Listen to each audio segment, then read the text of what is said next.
"You'll be compensated, Mr. Harlan," she said one morning, walking right past me. "Once the board finalizes lot sales, the market value of this land has gone up thanks to us. You should be thanking the HOA. She said that last part while standing on the stone pier my father and I laid by hand 40 years ago. The only thing I could do was document.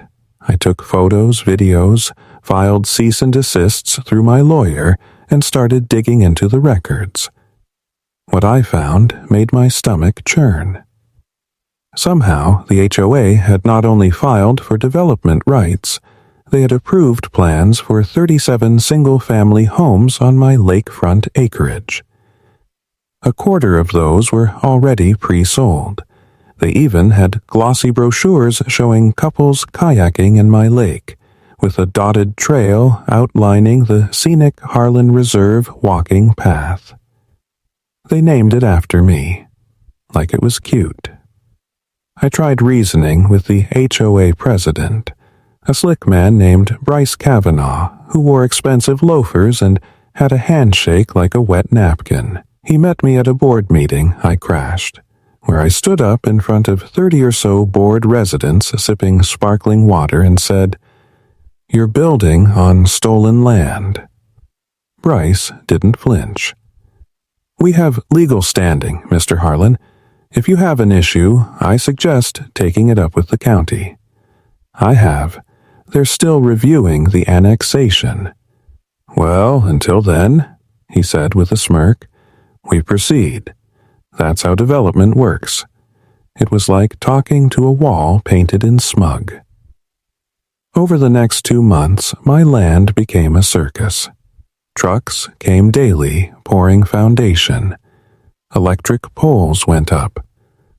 A whole road was carved into the northern ridge, tearing through an old grove of pecans. My pecans. The deer disappeared. The frogs stopped croaking at night, and still, no word from the county. I started getting mail from the HOA. Letters addressed to resident, lot 17A. One told me I needed to remove a non-compliant structure on my property, my barn. Another warned me that unapproved livestock were visible from the public walking path, my cows. And the kicker, Karen herself came by, clipboard in hand, and told me I'd need to repaint my house to conform with Cedar Creek's neutral aesthetic guidelines. I laughed. I couldn't help it. She didn't. "This isn't a joke, Mr. Harlan. You are part of this community now, whether you like it or not." I leaned in close. "You have no idea what you've done." But she just sniffed and walked off. It was around then I remembered the dam. It's not a big thing, just a reinforced concrete spillway with manual sluice gates we used to regulate the water level during storms. My grandfather built the first version back in 1923. The current one was modernized in the early 80s with county oversight. It fed into a controlled creek that ran through the valley, nourishing the lower fields. But the thing about water is, it remembers. It remembers where it used to go, and it doesn't ask permission when it wants to return. I didn't plan anything, not at first. But one day, after Karen gave me a final notice to remove the dilapidated farm signage over my driveway, I took a long walk down to the dam, watched the water rush through the primary outlet, noticed how high the retention pond had gotten from all the spring rain. Then I walked along the ridge and looked down at those new homes, half-finished, fragile, eager. They had no idea what kind of ground they were built on. No idea the floodplain lines were redrawn in '84 after a major storm. I knew, because I helped redraw them. And then an idea started to take shape. A simple one. If the county wasn't going to stop them, maybe nature would. I was nursing a lukewarm cup of black coffee on my porch, watching the fog lift off the lake like slow-moving ghosts, when I saw a white SUV pull up to the edge of my field. Didn't think much of it at first. We get lost tourists sometimes, trying to find the hiking trail that runs through the other side of the valley. But this one wasn't lost. He got out, popped the hatch, and pulled out a measuring wheel and clipboard. Didn't even wave. That was the first sign something was wrong. The second was when he started planting pink flags in my alfalfa field. I called out to him, polite but firm. "You lost, son?" He looked up like he hadn't expected anyone to live out here. "No, sir. Just doing a property survey for the Cedar Creek HOA development." I stood up slowly, coffee in hand. "Cedar Creek is 2 miles south. This here's my land." He gave me a strange look, like I was the one confused. "I've got permits and coordinates right here, sir. This entire parcel's part of Phase 3. Phase 3. That's when my gut twisted, because Phase 1 and 2 of that cookie-cutter HOA development already chewed up the woods where I used to hunt with my dad. Now they were aiming for my field? No way. I didn't yell. I didn't need to. I just told him to pack up and leave until he could show me something official with my signature on it. He mumbled something about authorization from the board and drove off, probably thinking I was just some old farmer with a truck full of rust and a barn full of nothing. That was his mistake. Because that field, that lake, that land, it's been in my family for 4 generations. We built the dam ourselves back in '58, before the county even had maps worth a damn. I've got deeds older than most of the houses in that entire HOA, and every inch of this place carries my father's calloused fingerprints and my mother's flower beds. You don't just take land like that, but the HOA didn't care. Not a week later, bulldozers showed up at sunrise. Not on the paved HOA road. On my dirt path, coming up through the southern ridge. I didn't hear them until the engines were already growling down the embankment. A crew of subcontractors in neon vests hopped out and started unloading gear like they owned the place. I pulled my truck around, cut the engine, and walked straight into the mess. "Who's in charge here?" I asked. A short woman with a clipboard and a too-tight bun marched over like she'd been waiting her whole life for a moment like this. "I am Karen Whitlock, HOA Vice President of Operations and Community Expansion." Of course, her name was Karen. She gave me a smile that didn't reach her eyes. "And you must be Mr. Harlan. We've been expecting some resistance, but I assure you everything is in order." I was calm, but I could feel the blood heating behind my ears. "You're trespassing on private land." Karen gestured with her clipboard like it was a holy scroll. "According to county adjustments made last fall, this parcel is officially annexed into the Cedar Creek HOA development zone. Section 12C through 18B. The board filed all necessary paperwork. We even have county authorization for the new road." That's when I realized what had happened. Some pencil pusher at the assessor's office had made a clerical error. Maybe it was the new GIS maps. Maybe it was intentional. Hell if I knew yet. But they had rolled my southern acres into their HOA plans without my consent. That meant Karen thought she was on solid ground. And to be fair, for a while, she was. I called the county clerk that same day, left 3 voicemails, called the assessor's office next. They couldn't verify the documents without further investigation. Meanwhile, the bulldozers tore into the land like termites.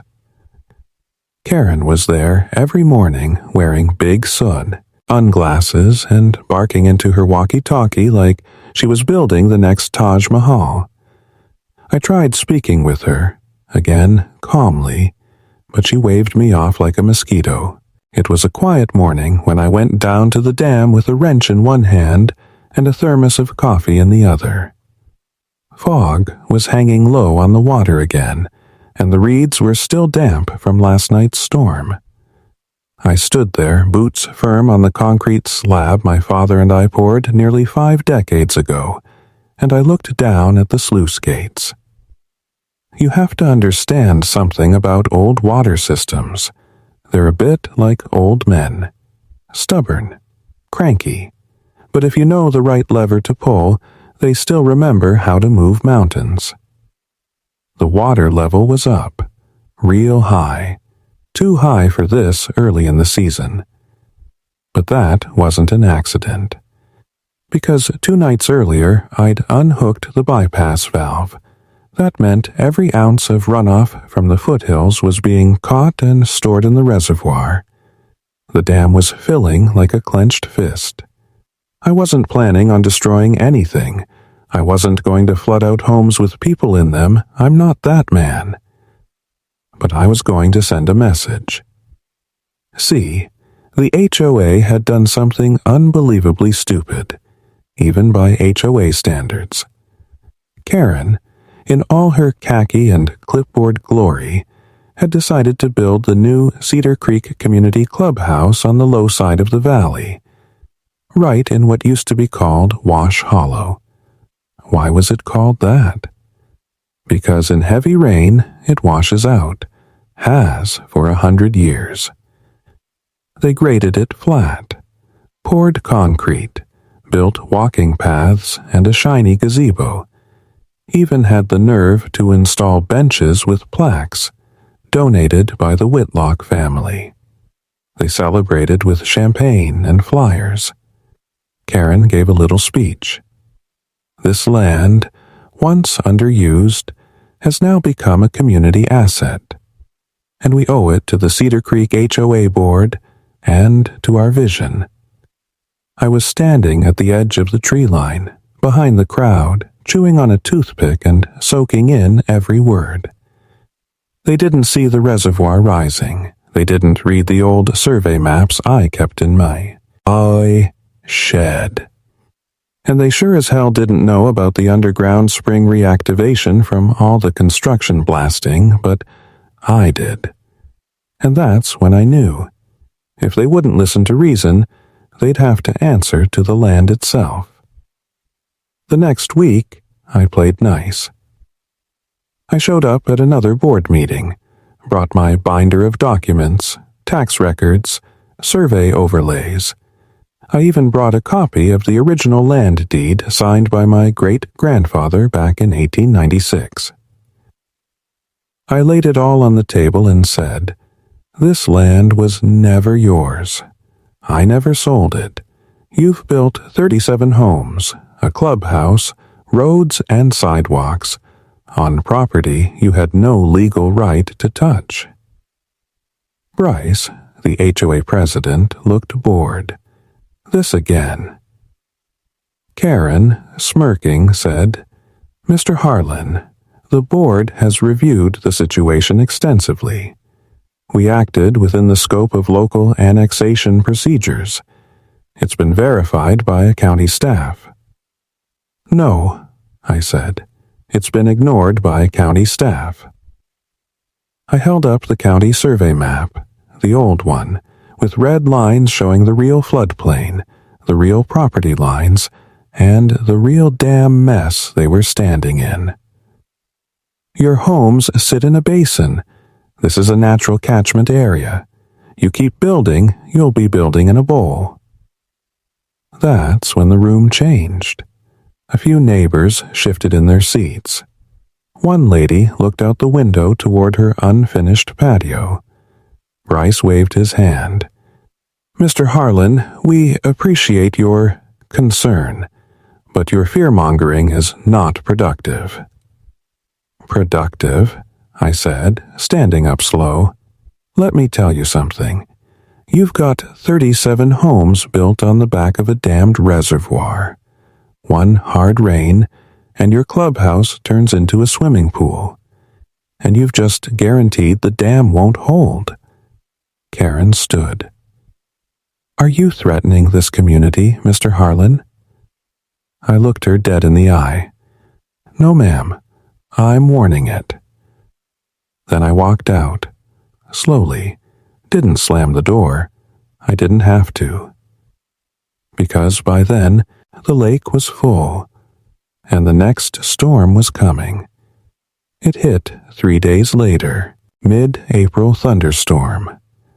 Nothing unusual at first, but a stalled front brought rain for nearly 8 straight hours.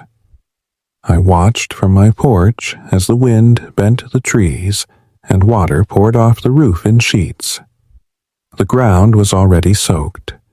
The new development, with its brand new concrete and badly drained gutters, started to pool like soup in a cracked bowl. I got dressed, put on my slicker and my boots, grabbed my flashlight, and I walked down to the dam. At this point, the water was brushing the top of the spillway. Not overflowing, but close. Real close. I stood there staring at the bolts on the sluice gate. Behind me, I heard thunder rolling low like a tired old dog. The metal was cold, the bolts stiff, but they turned with a satisfying creak. I didn't open the gate all the way, just a hair, just enough. Then I walked back up the hill and sat on my porch, sipping black coffee, watching the lights flicker down below in Cedar Creek as the water began to move. By morning, the rain had stopped. The sky was gray but calm, and the basin, it was no longer a basin, it was a marsh. 37 homes sat half-drowned in ankle-deep water. The new clubhouse was under nearly 3 feet. Lawn chairs floated. Decorative rocks shifted. The trail signs were washed out. 2 electrical junction boxes sparked until someone finally killed the power. Karen was on site by 7 o'clock a.m., frantically yelling into her phone, heels sunk into the mud. And then the sheriff showed up. I knew the deputy. His name was Clay. Good man. Grew up 2 towns over. He came up to my porch, hat in hand. Morning, Harlan. Morning, Clay. We had some flooding in Cedar Creek. Folks are saying you opened the dam. I opened the drain, Clay. Standard release protocol. I've got records showing that much rainfall and retention requires sluice release. You know that. He nodded slowly. I know. Karen doesn't. Karen doesn't know the difference between a dam and a doormat. He smiled just a little. You got documentation. I handed him the logbook. Pages going back 25 years. Every time the gate's been opened. Every rainfall level, every water test. Clay flipped through it, nodded again. Looks official to me. Then he leaned in. Off the record, nice work. He walked back down the drive, leaving tire tracks in the soft gravel. That night, Cedar Creek was declared a temporary flood zone. Residents were told to evacuate low-lying homes while assessments were made. Insurance claims flooded in faster than the water. And Karen? Karen was silent. But the real storm came after the water receded. The HOA filed an injunction, claimed I caused deliberate flooding and damage to HOA property. They said I endangered the lives of residents. They wanted me fined, sued, stripped of land rights. That's when I called up my lawyer, old Jim Withers. Jim's been practicing law in this county since Nixon. He came over with a manila folder so thick it looked like it ate breakfast. "They messed up," he said, grinning. "How bad?" "Real bad. See, the original annexation. Turns out it was never finalized. The county clerical office had flagged it for error but never followed up. That meant all the permits, invalid. All the construction, unauthorized.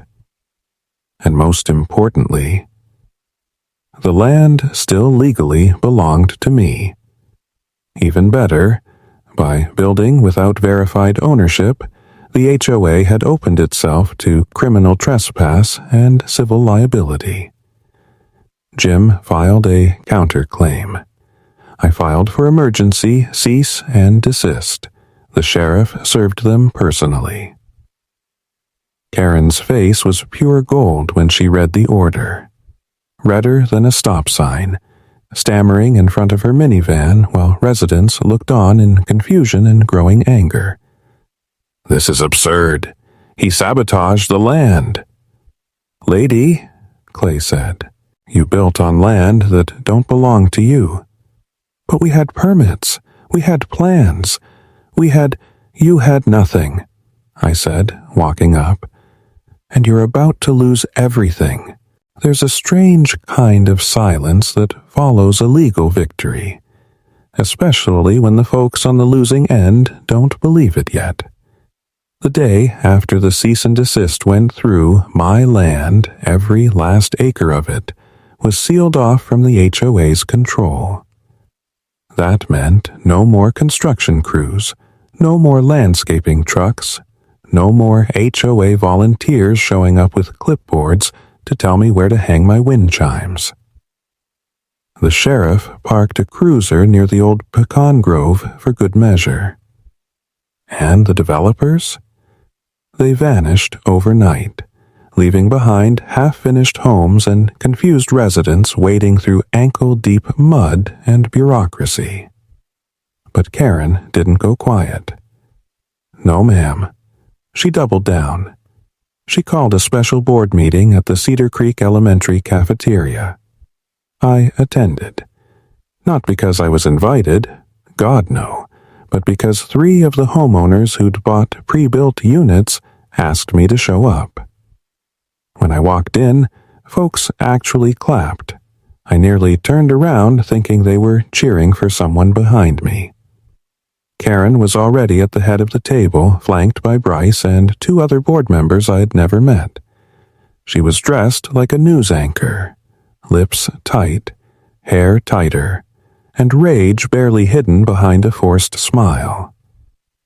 "This emergency session," she began, "is to address the illegal interference of one Harold Harlan, who, through malicious intent and unauthorized manipulation of public utilities, has endangered this community." I didn't flinch, but others did. One man stood up. "Karen, he owns the land. The deed's on record now. I checked myself." Karen's eye twitched. "That deed is under legal review." "No," said another voice. "The annexation is under review. His deed's legit. You built homes on his lake." Karen ignored them.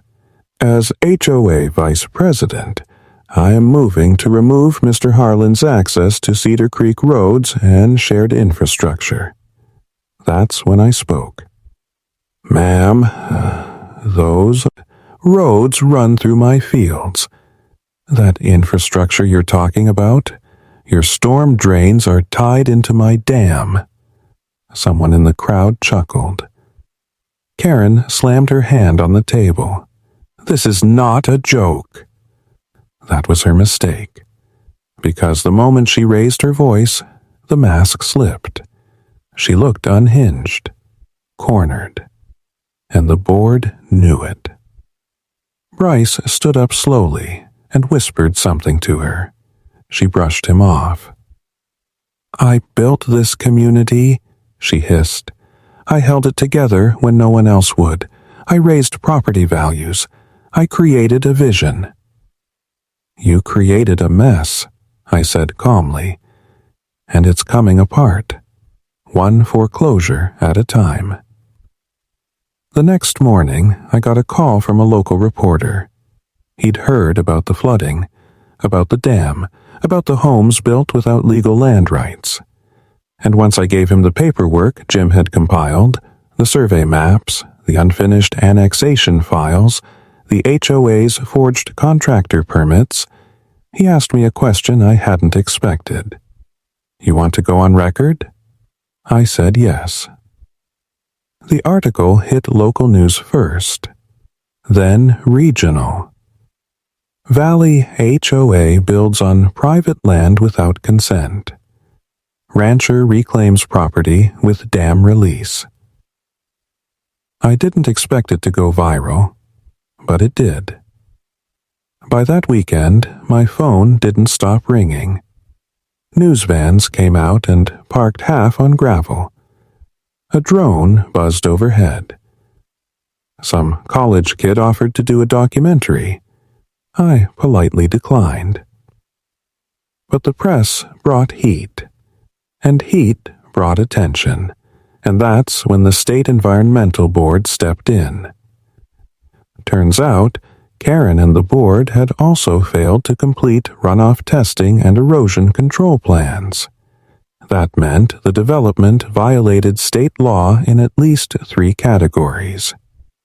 Add in the illegal septic installs, the incomplete drainage trenches, and the fact that they were using old water management blueprints from 1986.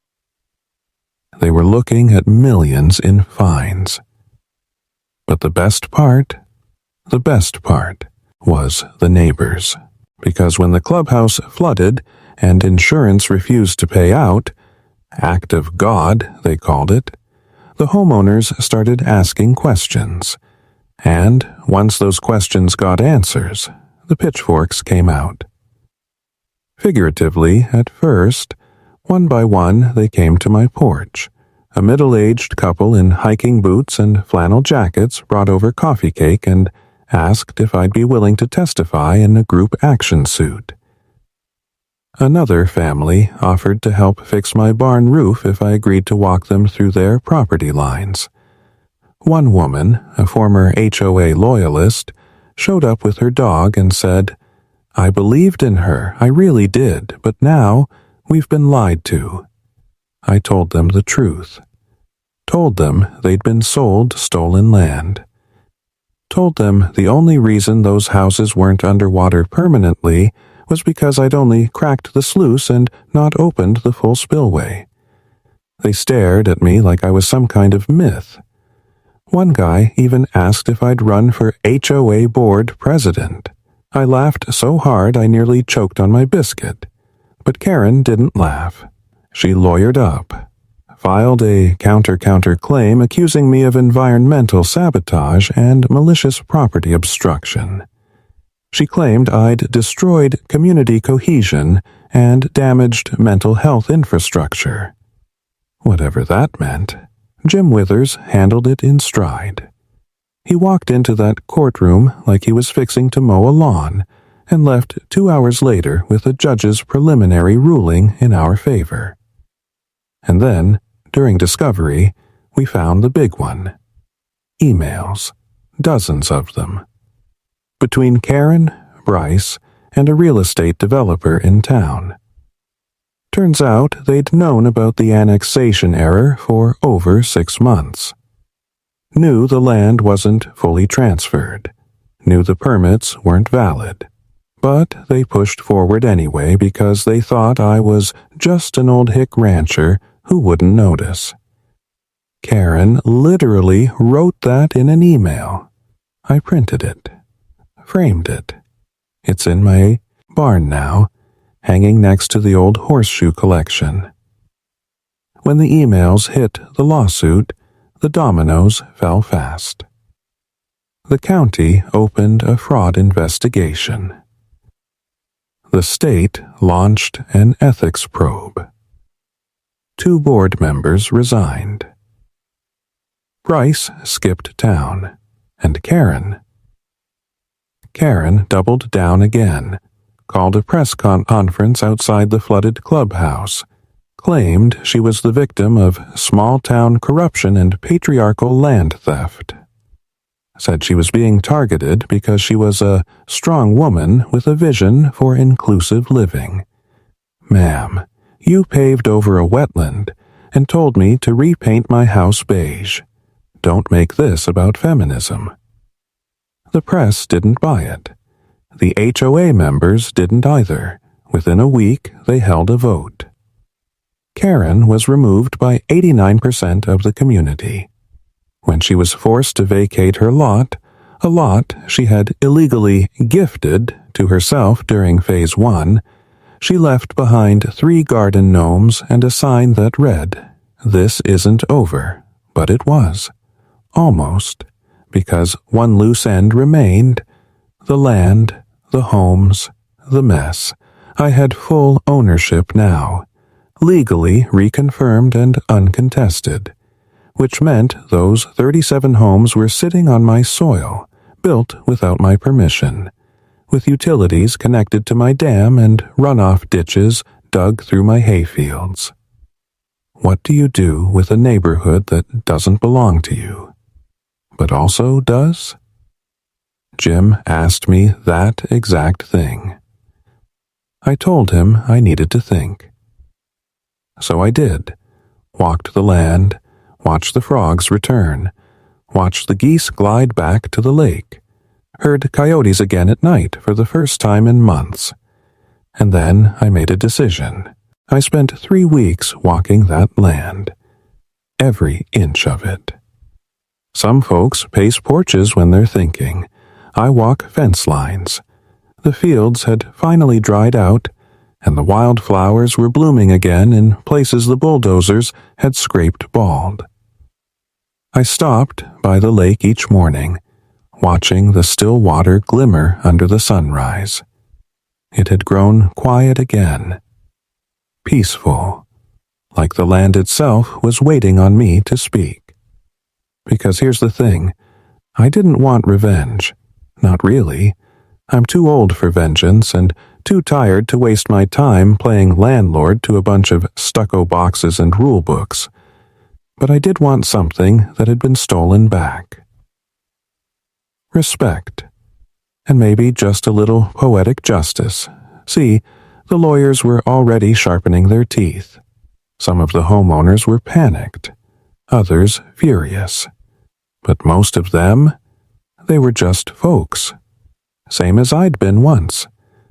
People who put their money into what they were told was the American dream. And I couldn't hold them accountable for being sold a fantasy built on a lie. But Karen knew. She was the architect of this whole mess. And before she'd been tossed out, she'd signed off on one final contract, hidden deep in a batch of monthly meeting minutes and backdated 2 weeks before her removal. She'd tried to push through eminent domain proceedings against me, claimed I was uncooperative, hostile to the values of the community, and dangerously independent. Dangerously independent. Now that stuck with me. It took a few calls, a few meetings, and one long sit-down with my lawyer Jim, and 3 representatives from the newly formed Karen-less Cedar Creek Homeowners Council. We met in my barn. No suits, no fancy language, just straight talk. "You own the land," said Marlene, the new president. Late 50s, practical, sharp eyes. "We have homes sitting on your property. What's it going to take to fix this?" Jim L.A. oaked at me. I looked at the oak beam above our heads. "I want the lake back," I said, "and the South Ridge, and the pier." Marlene nodded. "That's almost half the neighborhood." "Not quite," I said, "but it's the part I care about." She took a breath. What about the rest? That depends, I said. You all willing to follow my rules? She blinked. What kind of rules? No HOA, no restrictions, no architectural committees. You build it, you own it, you live in it. Simple as that. Marlene raised an eyebrow. You're offering to lease the land? I smiled. No, I'm offering to sell it. Back. But on one condition. I pulled out the framed email, the one Karen wrote.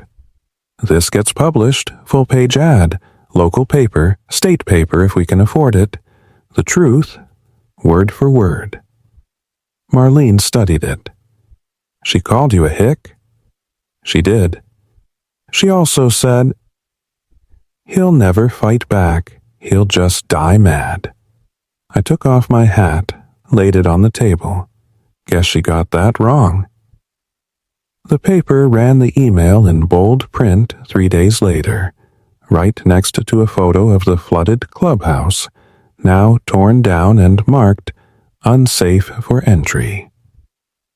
Public opinion turned faster than a spring wind. Karen, last I heard, moved 2 counties over and started working for a landscaping firm. One neighbor said she was trying to start a new HOA there, too. Good luck to them.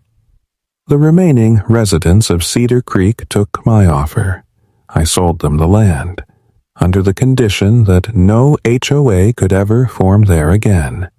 Not in name, not in function, not in the bylaws of any future sale. We called it the Harlan Accord, and it's filed in the county books right next to the new survey map, which shows the lake, the dam, and the entire southern ridge clearly marked. Private, not for development, I rebuilt the pier. Laid each plank myself. And the clubhouse? The HOA paid for its demolition and used the funds from Karen's insurance bond to build a new community space on higher ground, far from the basin. This time they asked me to help choose the location. The funny thing is, it didn't feel like victory. It felt like restoration. For months, neighbors I'd never spoken to brought pies and bread and notes of apology. One teenage boy from Lot 22 mowed my front field for free all summer. The older couple, who used to glare at me from their porch, now waved every morning. We even had a potluck on the ridge last fall. Marlene called it the No HOA Picnic. We roasted corn, told stories, laughed about the time Karen threatened to fine a guy for parking his boat at an unflattering angle. I played harmonica, badly. And as the sun went down over my lake, I looked around and saw something I never expected to see again on this land. Community. Not forced, not governed. Just folks. But here's the part that still gives me chills. One evening, late October, I walked down to the dam to check the water level after another hard rain. The wind was stiff. The moon was out, casting silver ripples over the reservoir. And there, on the far side of the shore, I saw a little wooden post sticking up. Curious, I hiked around the bank, boots slipping in the soft mud. When I got close, I saw what it was, a carved sign, made from old cedar, weathered but sturdy. It read, "To the man who held the line. When others paved over roots, he opened the flood." So the land could speak, Lot.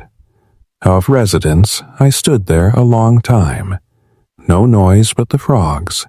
No company but the stars. Then I reached up, wiped a little grit from the top of the sign, and whispered, "Damn right I did." You see, land remembers. Water remembers.